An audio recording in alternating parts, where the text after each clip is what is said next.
बिल्कुल सोच समझ करके बनाओ, और जब बना लिया तो फिर उस संबंध को निभाओ। आगे के प्रसंग में सूत जी महाराज ने इस प्रसंग को बताया कि श्रीमद् भागवत की रचना कैसे हुई। भागवत जी की रचना जब हो गई तो वेद व्यास जी महाराज को बड़ी चिंता हुई।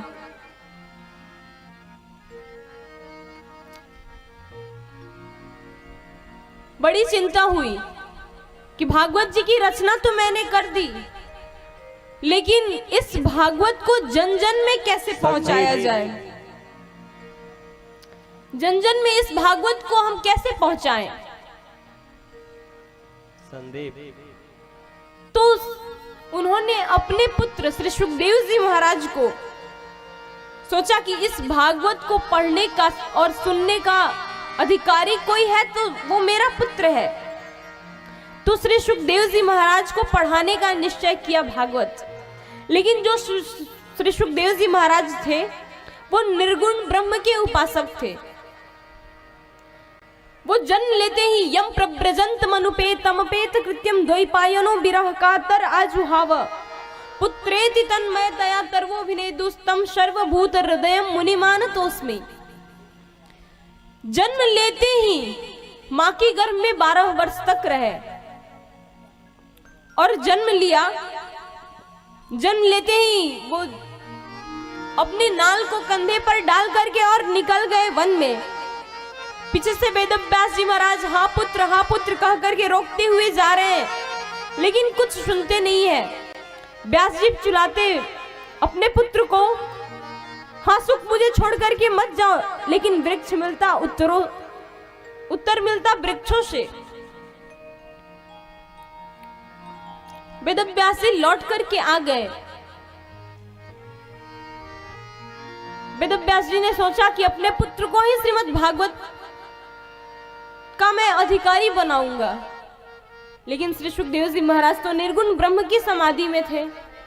तो अपने छोटे छोटे शिष्यों को भागवत जी के कुछ श्लोकों को याद करा करके और बोले कि जाओ जहां मेरा पुत्र श्री सुखदेव समाधि में होगा वहां जाकर के इस श्लोक का गायन करना। तो वेद व्यास जी के शिष्य गए और इस श्लोक को गाया।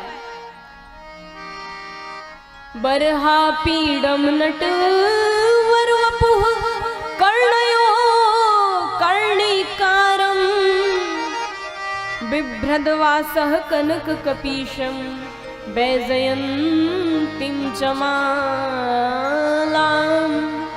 रन्ध्रान् वेणुरधर सुधया पूरयन् गोपवृन्दै वृन्दारण्यं सपद रमणं प्राविशद गीत कीर्ति।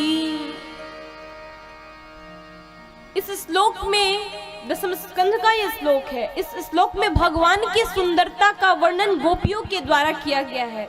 गोपियां कहती हैं, इस श्लोक को जाकर के श्री वेद व्यास जी के शिष्यों ने, जहां श्री सुखदेव जी महाराज समाधि में बैठे थे, वहां जाकर के इस श्लोक को गाया। इस श्लोक में गोपियां कहती हैं कि बरहा पीडम नटवर वपुः, जिसने मोर मुकुट धारण किया हुआ है, अपने कानों में मोर पिक्ष के कुंडल धारण किए हुए हैं, और वो वृंदावन की गलियों में, वृंदावन के पुलिनों पर, यमुना के पुलिनों पर चलता हुआ आ रहा है। ऐसे भगवान श्री कृष्ण की सुंदरता का वर्णन किया गया है।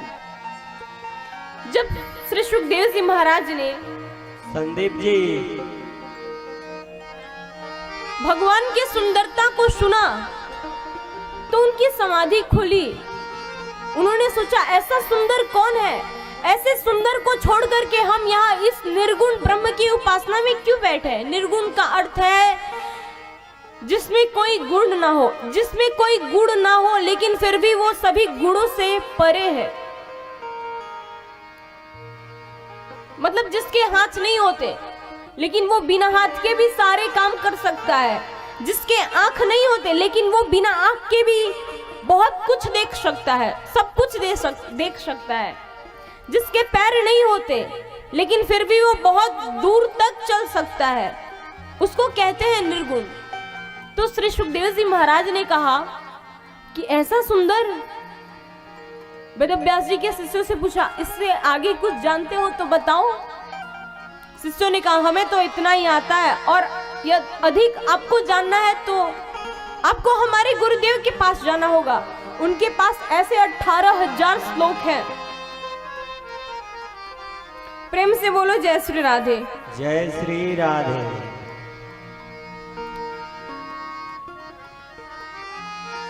सुखदेव जी ने सोचा, होंगे कोई सुंदर, मुझे क्या है, मैं तो अपने ब्रह्म की उपासना में व्यस्त हूं। फिर से ब्रह्म की उपासना में लीन हो गए। शिष्य वापस लौट करके आए वेदव्यास जी महाराज के पास। व्यास जी ने पूछा, क्या हुआ? तो उन्होंने बता दिया कि पहले तो एक बार उसने आंखें खोली, लेकिन फिर आंख को बंद कर लिया, फिर से तपस्या में लीन हो गए। तो अब की बार जिस श्लोक को उन्होंने कंठस्थ कराया,